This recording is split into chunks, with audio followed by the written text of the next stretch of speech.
이제 함께 하나님 말씀 보도록 하겠습니다. 오늘 주시는 말씀 요한복음 21장 15절로 18절에 있는 말씀입니다. 다 찾으신 줄 알고 우리 앉아서 교독하면서 함께 보겠습니다. 제가 먼저 읽겠습니다. 그들이 조밥 먹은 후에 예수께서 시몬 베드로에게 이르시되 요한의 아들 시몬아 내가 이 사람들보다 나를 더 사랑하느냐 하시니 이르되 주님 그러하나이다. 내가 주님을 사랑하는 줄 주님께서 아시나이다. 이르시되 내 어린 양을 먹이라 하시고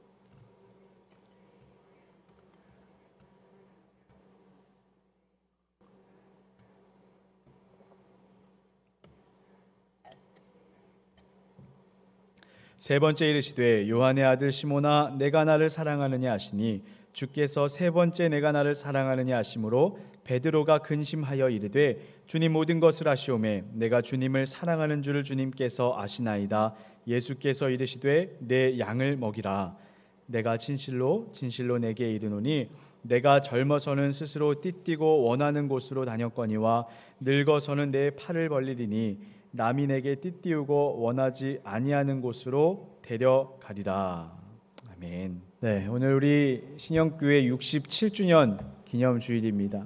혹시 67년간 교회를 섬겨오신 분 계신가요? 네, 없으시죠?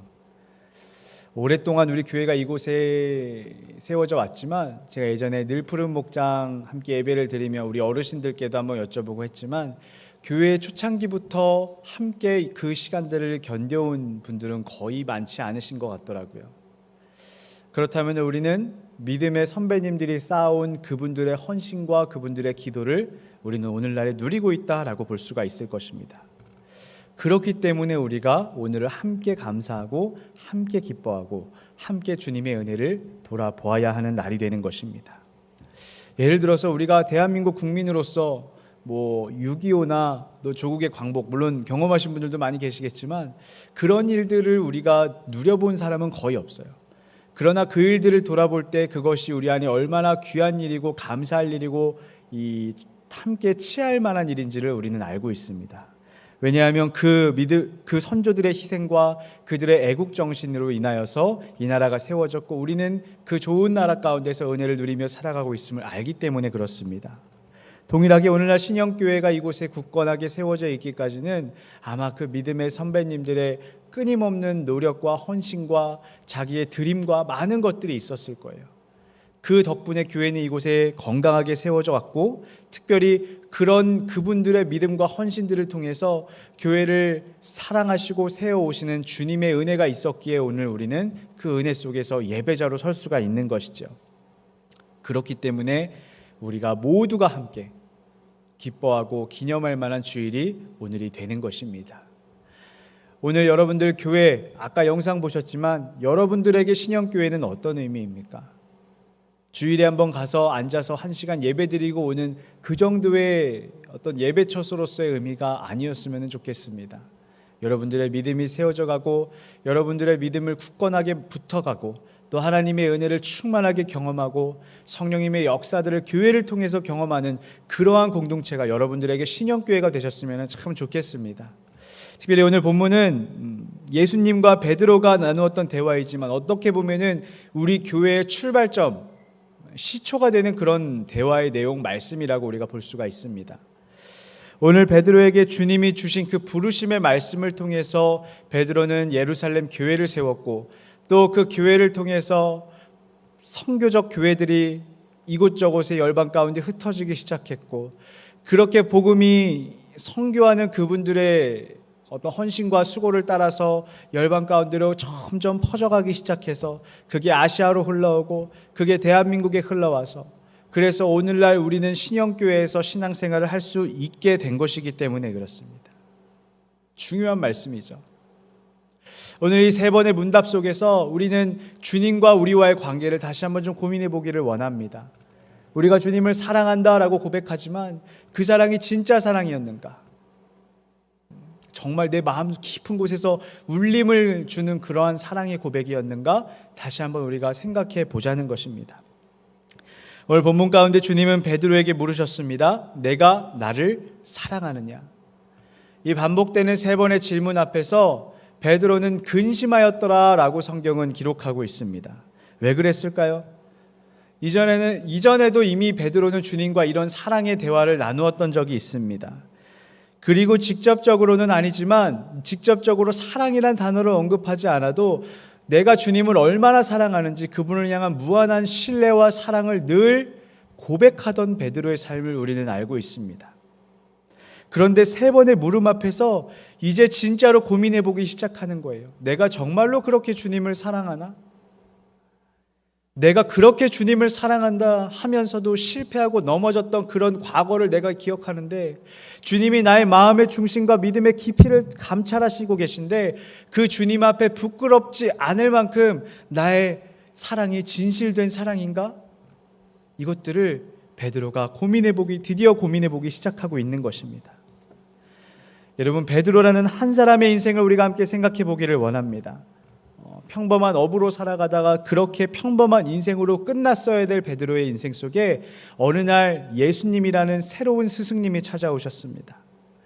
그리고 그분이 사람을 낚는 어부로서 베드로를 부르시고서 그분과 함께 시작한 3년간의 시간이 너무나도 귀한 시간들이었어요. 매일매일 새로운 이적을 체험하고 또 제자들을 온전히 사랑하시는 그 예수라는 세상에서 본 적도 없는 그런 놀라운 인품과 놀라운 이 인격의 그런 예수님이라는 스승을 모시게 되는 순간 베드로는 달라졌죠. 달라졌다고 생각해왔죠. 자신의 어떤 연약함과 모자람을 너무나도 잘 알지만 그 모습까지도 안아주시는 주님의 마음을 바라볼 때, 그 은혜를 바라볼 때 베드로는 주님을 사랑하지 않을 수가 없다라고 생각했어요. 그리고 그 예수님을 통해서 11명의 인생을 함께 살아갈 소중한 동역자들도 만나게 되었습니다. 평범한 한 어부의 인생이 이제는 세상이 주목하는 예수님의 제자로서 새롭게 부름받게 된 것입니다. 그래서 베드로는 예수님을 사랑한다고 믿어왔어요. 한 번도 그분을 향한 사랑을 의심해보거나 고민해볼 필요도 없이 그냥 주님과 함께하는 것이 좋아서 제가 주님을 사랑합니다, 자신 있게 고백하던 베드로의 삶이었습니다. 저는 이때 베드로의 어떤 신앙이 우리들의 고백과도 많이 닮아 있다라고 하는 것들을 좀 생각해 보게 됩니다. 여러분, 예수님 사랑하시나요? 아멘이라고 우리가 너무나도 쉽게 대답할 때가 너무 많아요. 제가 주님을 사랑하는 줄 주님이 아시죠. 내 마음 주님이 아시죠. 우리는 별 고민 없이 별 뜻 없이 그렇게 너무나도 익숙하게 그 고백을 해왔습니다. 그냥 십자가의 은혜로 나를 붙들고 계신 그 주님의 손길이 너무나도 귀함을 알기 때문에 제가 주님을 너무 사랑하죠. 그렇게 우리는 대답해오면서 살아왔어요. 그러나 그 고백이 어쩌면 너무나도 피상적이고 너무나도 지식적인 나의 진심, 마음을 울리지 않는 그러한 거칠의 고백이었는지도 모른다는 것입니다. 만약에 예수님께서 여러분들을 향해서 내 양을 먹이라 라고 부르시면 여러분 그 양을 먹이는 목양의 삶을 살아가시겠습니까? 만약에 여러분들께 주님이 너의 가진 것을 다 바치고 다 나누고 나를 따를 수 있겠니? 물으신다면 여러분 그렇게 따르시겠습니까? 너의 귀한 생명 나에게 다 바치어라, 주님이 여러분들의 그렇게 부르신다면 아멘, 순종함으로 주님 앞에 우리의 생명까지 드릴 수 있으시겠습니까? 물론 주님이 그렇게 여러분들께 물으시지는 않을 거예요. 그러나 우리가 늘 입버릇처럼 주님 사랑해요라고 고백해왔지만 설령 주님이 그렇게 물어보실 때 주님 제가 그렇게 하겠습니다 라고 하는 답변이 흔쾌히 흘러나올 수 없다면 우리가 정말 하나님을 사랑하는가, 그 고백을 곱씹고 묵상해 볼 필요가 우리 안에 있다라고 하는 것입니다. 베드로는 예수님께 그렇게 할 수 있다고 대답해왔어요. 아무 고민 없이 당연하게 그렇게 하는 게 맞다고 생각해왔어요. 우리 마태복음 26장 화면에 준비되어 있나요? 네, 마태복음 26장 33절로 35절까지 말씀 우리 같이 한번 읽어보겠습니다. 시작. 베드로가 대답하여 이르되 모두 주를 버릴지라도 나는 결코 버리지 않겠나이다. 예수께서 이르시되 내가 진실로 진실로 내게 이르노니 내가 3번 나를 부인하리라. 베드로가 이르되 내가 주와 함께 죽을지언정 주를 부인하지 않겠나이다 하고 모든 제자도 그와 같이 말하니라. 네. 예수님께서 오늘 밤에 너희가 다 나를 버릴 거야 라고 말씀하실 때 그럴 리 없다라고 호언장담하던 베드로였습니다. 베드로는 이 고백을 조금의 주저함과 조금의 고민함도 없이 그냥 주님 앞에 탁 털어놓았다고 성경은 기록하고 있어요. 영어 성경에 봐도 I never will, 내가 절대로 그렇게 하지 않을 거예요. 주님이 그렇게 말씀하셔더라도 제가 주님 사랑하는 줄 주님 아시잖아요. 저는 절대 그렇게 하지 않습니다. 예수님을 부인할 1%의 가능성도 조금도 의심하지 않아요. 헬라어 성경의 원어적 의미를 직역해도 내가 비록 주님과 함께 죽는 한이 있더라도 내가 주님을 부인하지 않습니다. 아주 단호하게 표현되어 있어요. 일말의 가능성도 여지도 주지 않아요. 심지어 모든 제자들이 베드로와 같이 말하였다라고 성경은 기록하고 있습니다. 여러분, 그런데 불과 하루가 채 지나지 않은 그날 밤 주님이 잡혀가실 때 그 주님 곁을 지키고 함께하던 제자들은 몇 명이었을까요? 0명이었어요. 한 명도 없었어요. 모든 제자가 그와 같이 대답했다고 고백하지만 모든 제자가 다 흩어져 버리고 다 도망가 버렸다라고 성경은 기록하고 있다라는 것입니다. 그리고 마태복음은 베드로가 그날 밤 밖에 나가서 심히 통곡하였다고 기록하고 있습니다. 아마도 부끄러운 자기들의 고백을 돌아보았을 거예요. 주님 앞에 그렇게도 늘어놓았던 자신의 사랑 고백이 진짜가 아니었음에 너무나도 속상하고 부끄러워서 그렇게 주님 앞에 심히 통곡했을 것입니다. 그 과정을 거치고 나서 오늘 요한복음 21장에서의 베드로는 이미 주님을 향한 자신의 사랑과 믿음과 그 마음의 태도를 점검해보고 한번 고민해본 그런 상태에서 주님을 다시금 만나게 되는 것입니다. 그리고 오늘 예수님은 베드로를 찾아오셔서 다시 이렇게 물으시죠. 내가 나를 사랑하느냐? 우리 본문 15절 말씀을 같이 한번 읽어보겠습니다. 15절의 말씀 우리 함께 읽습니다. 시작. 그들이 조밥 먹은 후에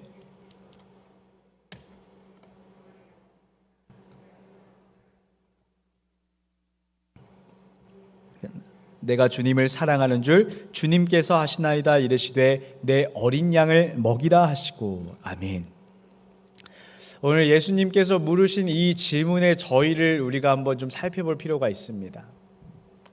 여러분들, 한국말에는 사랑이라는 한 단어로 귀결이 되지만 이 헬라어에서 사랑으로, 우리 성경에 사랑이라고 번역되어 있는 단어 가운데 헬라어에는 세 가지의 단어를 사용합니다. 여러분들이 잘 아실 거예요.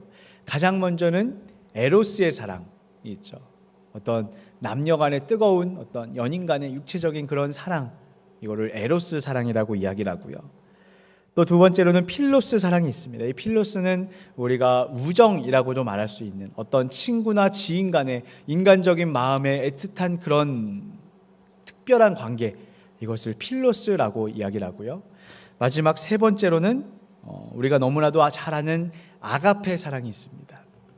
아무런 조건도 없이, 아무런 기대도 없이 무조건적으로 일방적으로 쏟아붓는 사랑. 그래서 대표적으로 예수님께서 우리를 사랑하실 때 우리의 어떠함이나 우리의 어떤 부족함을 너무나도 잘 아시지만 그저 그럼에도 불구하고 무조건적으로 자신의 생명까지 주셨던 예수님의 사랑, 우리가 그 사랑을 아가페 사랑이라고 이야기를 하죠. 안타깝게도 우리 한국말 성경에서는 이 세 단어를 모두 사랑이라는 단어로 그냥 번역해버리고 맙니다. 그래서 조금 의미가 좀 희석될 때가 너무나도 많이 있죠. 자, 여기서 우리가 아까 조금 읽었던 마태복음에서 베드로가 예수님께 드렸던 고백은 사랑이라는 단어가 표현되어 있지 않지만 이 세 사랑의 종류 가운데 하나를 선택해 보자면 저는 아가페 사랑이라고 생각합니다.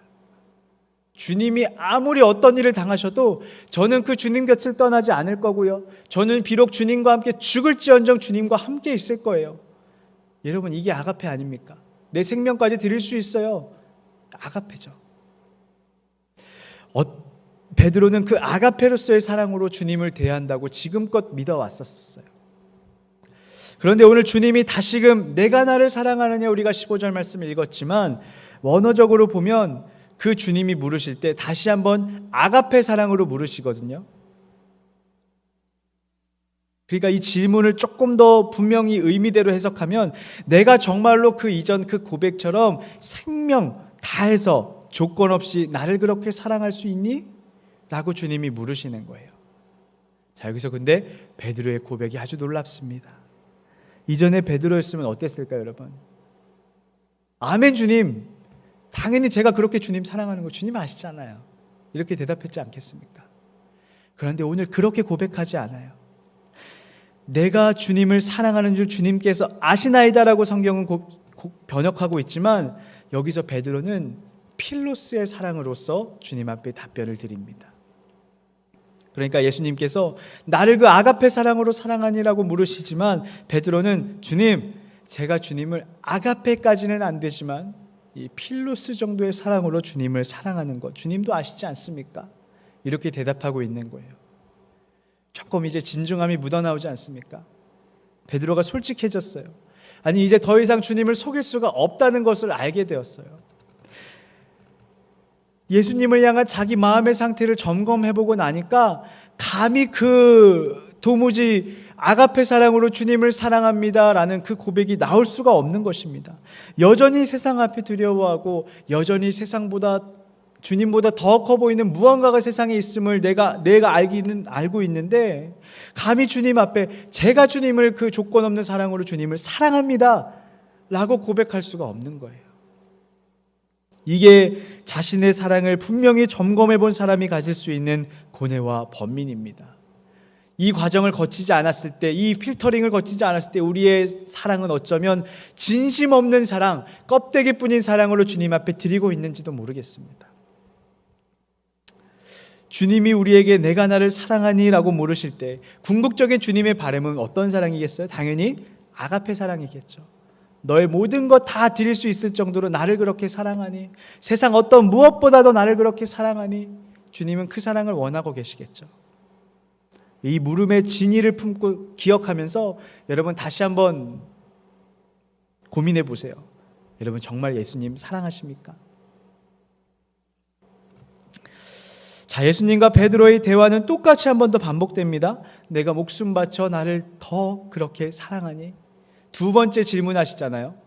그런데 이 두 번째 질문에서도 똑같이 베드로는 제가 이 정도의 사랑으로 주님을 사랑합니다 라고 대답해요. 이때도 주님은 아가페 사랑을 물으시고요, 이때도 베드로는 필로스 사랑으로 주님 앞에 답변을 드립니다. 겨우 내 사랑의 깊이 이 정도인 것 주님이 아시죠? 라고 대답해요. 그런데 마지막 세 번째 질문의 내용은 첫 번째, 두 번째 것과 다릅니다. 똑같은 질문이 세 번 반복되는 게 아니에요. 자, 우리 17절 말씀을 같이 한번 읽어볼까요? 우리 본문의 17절의 말씀을 우리 한 목소리로 같이 읽어보겠습니다. 시작. 주께서 세 번째 내가 나를 사랑하느냐 하심으로 베드로가 근심하여 이르되 주님 모든 것을 아시오매 내가 주님을 사랑하는 줄을 주님께서 아시나이다. 예수께서 이르시되 내 양을 먹이라. 아멘. 네, 우리 국어 성경에서는 사실 똑같은 질문을 세 번 문답이 동일하게 반복되는 것 같지만 원어상으로 볼 때 이 세 번째 주님의 물음은 달라요. 여러분, 아까 제가 주님의 질문을 이야기할 때 첫 번째와 두 번째 주님이 물으실 때 어떤 사랑으로 물으셨다라고 말씀드렸어요? 아가페 사랑이라고 말씀드렸었어요. 그런데 지금 이 세 번째 주님이 다시금 물으실 때에는 필레오의 사랑을 묻고 계십니다. 필로스의 사랑을 묻고 계세요. 연거푸 두 번이나 아가페 사랑으로 나를 사랑하니? 라고 물으실 때 두 번 모두 필레오의 사랑으로 주님을 사랑한다고 대답했던 베드로입니다. 이 베드로의 대답은 어떻게 보면 이렇게 해석할 수가 있겠죠. 네, 제가 주님을 사랑하지만 목숨 바쳐 주님께 드릴 정도로 사랑하지는 못하겠어요. 주님과 좋은 관계를 유지하고 싶고 주님이 주시는 은혜 가운데 살아가고 싶지만 그냥 그것뿐입니다. 제 모든 것을 들여서 주님을 사랑할 만큼 그만한 사랑은 저는 못 됩니다. 만약에 이 두 번의 질문으로 예수님과의 대화가 끝나버렸다면 오늘 본문의 내용은 우리에게 굉장한 상실감과 좌절감만 안겨주고 끝나고 말았을 것입니다. 그래, 겨우 그 정도야? 알았어. 예수님이 그냥 가버리셨다면 여러분 얼마나 슬픈 일입니까? 우리도 베드로처럼 그렇게 대답할 수밖에 없는데 그런 우리의 고백을 주님이 받으시지 않는다면 여러분 얼마나 안타까운 일이겠습니까? 그런데 주님은 한 번 더 물으시더라는 겁니다. 심지어 이번에는 그 아가페 사랑을 말씀하시지 않고 그러면 네가 필레오의 사랑으로 나를 대한다고 대답했어. 그래, 그럼 그 필레오의 사랑으로는 나를 사랑할 수 있겠니? 라고 다시 한번 주님이 수준을 낮춰서 질문하고 계신 겁니다. 아까의 질문들, 첫 번째 질문은 이런 표현도 있었죠. 내가 이 모든 사람들보다 나를 더 사랑하니? 라고 하는 그런, 남들과에 비해서 어떤지 그런 물음도 묻지 않으세요. 그냥 그저 너는 네가 사랑할 수 있는 그 정도로 나를 사랑하니? 그거면 좋게, 그걸로 됐어. 나와 함께하고 싶은 마음, 그것만큼은 분명하지. 주님은 그렇게 다시 한번 묻고 계신 것입니다. 비록 아가페 사랑으로 주님을 대하지는 못해요. 그러나 필리오의 사랑으로도 나를 대할 수 있다면 그 사랑만으로 내게 너무 충분하다라고 말씀해 주시는 주님의 마음, 그것이 오늘 저와 여러분을 향한 주님의 기대이고 주님의 기다림인 줄로 믿으시기를 바랍니다. 이전과는 예수님을 향한 베드로의 고백이 달라졌어요. 모든 것을 주께 드릴 수 있다라고 호언장담하던, 그냥 숨만 내쉬면 주님 사랑해요라고 고백하던 그 베드로의 삶이었다면, 어쩌면 지금 베드로가 주님께 드리는 고백은 이전에 비해서 훨씬 더 깊이와 크기가 작아진 작은 사랑일지도 모릅니다. 그러나 중심으로 드리는 고백이라면 비록 작은 사랑이더라도 너가 할 수 있는 그만큼으로 나를 사랑해주면 그걸로 나는 됐어. 주님은 그 사랑을 그렇게 귀하게 여겨주시는 것입니다. 그렇기 때문에 우리는 실패해도, 믿음 안에서 자빠져도 우리는 변함없이 주님을 대할 수가 있는 것입니다. 왜냐하면 주님이 여러분들을 그렇게 대하시기 때문에 그렇습니다. 내가 하나님을 얼만큼 사랑하는지 주님은 그것이 중요하지 않아요. 내 사랑의 깊이는 부족하더라도 비록 예수님이 원하시고 요구하시는 그 사랑의 깊이와 그 넓이와 크기만큼 주님 앞에 드리지는 못해도 내가 할 수 있는 만큼 최선을 것으로 주님 앞에 드리려는 그 마음이 있음을 아신다면은, 여러분 그것만큼을 기억하시면서 여전히 여러분을 주님은 생명 바쳐 사랑하고 계시기 때문에 그렇습니다. 여러분, 이사야서 우리 화면을 보시면서 49장의 말씀 본문 한 구절을 함께 읽어보겠습니다. 함께 읽습니다. 시작. 여인이 어찌 그 젖먹는 자식을 잊겠으며 자기 태에서 난 아들을 어찌 긍휼히 여기지 않겠느냐. 그들은 혹시 잊을지라도 나는 너를 잊지 않을 것이라. 네, 화면 잠깐 띄워주세요. 여러분, 어머니의 마음을 이야기를 하고 있죠. 어머니가 어떻게 그 아이를 잊으며 어떻게 그 아이를 긍휼히 여기지 않겠느냐. 그러면서 하나님이 그 이스라엘 백성들에게 말씀하시기를, 그들이 나를 잊을지라도 나는 너를 잊지 아니할 것이라고 말씀하세요. 그들이 나를 떠나갈지라도 나는 너희를 떠나지 않을 것이라고 말씀하세요. 자, 성경에 예수님의 삶을 통해서 우리가 보고 있죠. 예수님께서 잡혀가실 때 모두가 다 흩어졌다라고 성경은 말씀하지만, 그 배신했던 제자들의 곁에 예수님이 다시금 찾아오셨어요. 그리고 다시금 네가 날 사랑하니? 재차 묻고 계신 것입니다. 이 사랑이 바로 하나님의 아들이신 예수님을 통해서 우리에게 보여주신 깊으신 사랑입니다. 여러분의 어떠함 때문이 아니에요. 여러분들이 그만큼 예수님을 사랑하기 때문이 아닙니다. 우리의 믿음은 온전치 못하고 또 그만한 사랑을 주님 앞에 드릴 수도 없지만, 그래도 나는 너를 잊지 아니할 것이라. 이게 베드로를 향한 주님의 사랑이었고, 오늘날 이 땅을 향한 주님의 사랑인 줄로 믿으시기를 바랍니다. 우리가 한국어로는 사랑이라는 단어가 한 단어로 쓰여진다고 말씀을 드렸어요. 남편이 아내를 대할 때도, 부모가 자녀를 대할 때도, 선생님이 학생을 대할 때도, 하나님이 우리를 바라보실 때도, 심지어 초등학생 아이들도 사랑 때문에 살아가기 힘들다고 이야기를 하는 그런 이 시대를 우리가 살아가고 있습니다. 그래서인지 사랑이라는 단어가 어쩌면 우리에게 너무나도 의미 없이 다가올 때가 있어요. 마치 연인 간의 관계 속에서 처음에 사랑에 빠지면은 별 마음의 우러남 없이도 그냥 매일같이 고백할 수 있는 것처럼, 그냥 의미 없는 별뜻 없는 사랑의 고백들을 주님 앞에 드리면서 그렇게 주님 앞에 살아오고 있는지도 모르겠습니다. 제가 언젠가 인터넷에서 재미있는 글을 하나 봤습니다. 자신을 소개하는데, 자신은 초등학교 여교사인데 나이는 34이고 나이보다 어려 보이고 피부가 좋다는 이야기를 종종 듣는 사람입니다. 하면서 사진도 안 올려놨어요. 재밌는 사람이죠. 그러면서 자기의 평생 자기 짝이 될 사람을 찾는다고 올렸습니다. 근데 이 조건이 이래요.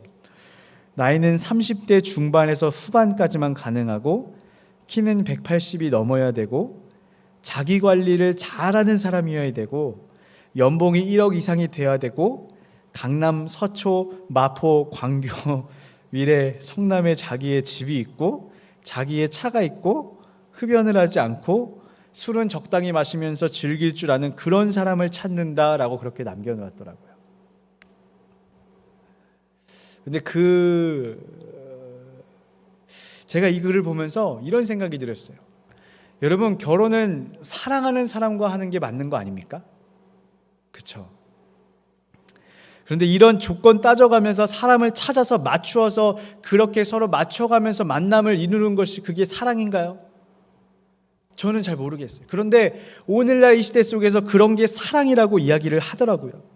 이런 세속적인 사랑과 하나님을 향한 사랑이라는 단어가 똑같이 우리 한국말에는 사랑이라는 단어로 쓰여집니다. 그러다 보니까 이 의미가 희석되고 혼동되어져 버려요. 내게 얼만큼을 채워주셔야, 내게 얼만큼을 인도해 주셔야, 내 인생을 얼만큼 형통함으로 다스려 가셔야, 그래야 내가 주님을 사랑할 수 있지. 이런 기브 앤 테이크의 방식으로 주님을 대합니다. 그런 사람들이 제가 참 많이 봤어요.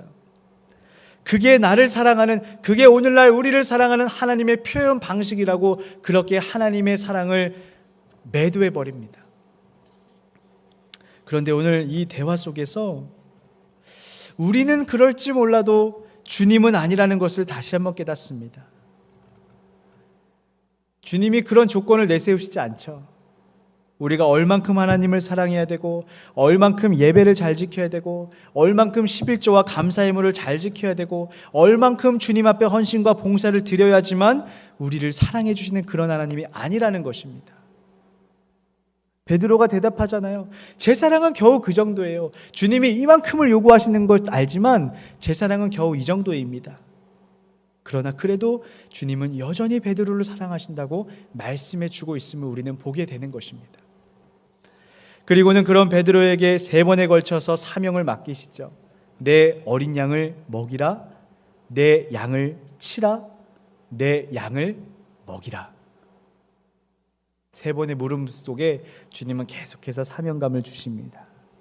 이 예수님의 부르심 앞에서 이제 베드로는 다시 한번 사명의 자리로 나아갈 또 한 번의 기회를 얻게 되는 것입니다.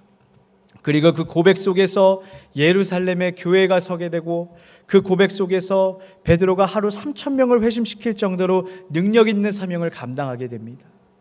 그런 교회들을 통해서 복음이 흐르고 흘러서 오늘날 신영교회까지 오게 된 것입니다. 그러니 베드로의 오늘 주님과의 대화는 교회의 초석이라고 불러도 무방한 중요한 대화라는 것입니다. 자, 여러분, 처음에 베드로가 왜 실패했어요? 의미가 조금 애매하지만 저는 한 단어로 정리하면 자만심이라고 생각해요. 내가 주님을 이만큼 사랑하지라고 하는 마음에 대해서 조금 더 고민해보고 점검해보지 않고 늘 자만했어요. 심지어 다른 제자들, 주님과 함께 동행하는 제자들 다 있지만 이 누구보다도 내가 주님을 더 깊이 사랑하죠 라고 자신의 마음을 의심해 본 적이 없습니다. 그래서 아까 마태복음 26장에서도 나는 주를 버리지 않겠습니다라고 이야기를 했었고, 누가복음에서는 내가 주와 함께 옥에 갇히게 돼도 각오했고 죽는 데까지도 나는 이미 각오했습니다 라고 자신의 믿음의 결단을 인 것처럼 주님 앞에 드렸습니다. 그렇게 할 수 있을 것 같았어요. 그런데 막상 위협과 두려움 앞에 서고 나니까 내 고백은 진짜가 아니었구나라고 하는 것을 베드로가 다시금 보게 된 것입니다. 가짜였어요. 진짜가 아니었어요. 그래서 실패했어요. 그래서 통곡했고요. 그래서 다시 실패한 마음을 가지고서 어디로 갔어요? 자기가 원래 있어야 될 자리, 배 타고서 매일 금을 던져서 고기 낚는 그 평범한 어부의 일상으로 다시금 돌아가 버리고 말았어요. 아마 예수님이 베드로를 다시 찾아가시지 않았다면 평생 그 실망감과 실패감에 젖어서 그냥 고기 낚는 삶을 살다가 평범한 어부로 인생을 마무리했을 것입니다. 하지만 실패한 그를 주님이 다시금 찾아가서 일으키셨어요. 그리고 이전에 사람을 낚는 어부로 부르셨던 것처럼 이번에는 내 양을 먹이는 목자가 되어라. 주님은 다시금 사명을 맡기고 계신 것입니다. 무슨 뜻이에요? 하나님께서 맡기시는 이 사명이란 것은 우리 믿음의 상태와 크게 상관하지 않는다는 거예요. 이런 믿음이 특별하게 좋은 사람에게만 주의 사명이 주어지고 믿음이 특별하게 좋은 사람들만 주의 사명을 감당할 수 있는 것이 아닙니다. 믿음 좋은 사람만 리더가 되고 믿음 좋은 사람만 특별한 일들을 할 수 있는 게 아니에요. 우리의 믿음과 사랑은 겨우 그만큼 그 정도일지라도 그 믿음을 통해서 주님의 일을 이루어 가시는 분은 하나님이심을 믿으시기를 바랍니다. 그렇게 교회가 흘러왔고 그렇게 우리 신영교회가 인도하시는 주님의 은혜 가운데서 67년을 걸어오게 된 것입니다. 사랑하는 성도 여러분, 오늘의 이 말씀을 통해서 여러분들께 다시 한번 묻고 싶습니다. 여러분들은 정말 예수님을 생명 다쳐 생명 다해 아가페로 그렇게 주님을 사랑하십니까? 어려운 질문이죠 이제. 그런데 그 정도의 사랑이 아니어도 괜찮습니다. 그저 주님과 함께하고 싶은 그 베드로의 마음만큼만 분명하게 우리 안에 있다면 여러분, 하나님은 베드로만큼이나 귀한 사명과 역할로 여러분들을 세워 가실 것입니다. 오늘이 내가 나를 사랑하느냐 이 질문을 오늘 하루 가운데, 아니 여러분들의 평생의 믿음의 삶 속에서 늘 깊이 고민해보고 묵상해보시기를 바랍니다. 그리고 정말 깊은 곳에서 흘러나오는 진짜 사랑 고백이 주님 앞에 드려질 때 비록 그것이 크지는 않을지라도 내 중심이 젖어있는 그 사랑이라면 예수님께서 다시금 새 사명, 새 소망, 새 비전을 여러분들 안에 허락하실 줄로 믿습니다. 그 귀한 은혜가 오늘 말씀을 마음에 새기며 주를 향한 사랑을 깊이 고민하며 점검하는 여러분들 모두에게 충만하게 임하는 오늘 하루가 되시기를 주의 이름으로 축원을 드립니다. 또 특별히 다시 한번 첨언하는 것은 여러분 신영교회 성도로서 67주년 지금껏 이끌어오신 하나님 앞에 전심으로 감사하는 오늘 하루를 살아가시기를 바랍니다. 앞으로 교회가 더 꿈꾸고 더 소망하며 더 나아가야 될, 이루어야 될 비전들이 많습니다. 그 일들 가운데 여러분들이 동역자로서 함께 마음을 모으고 믿음을 모아서 믿음으로 전진하며 나아가는 신영교회 모든 성도님들이 되시기를 주의 이름으로 축원을 드립니다.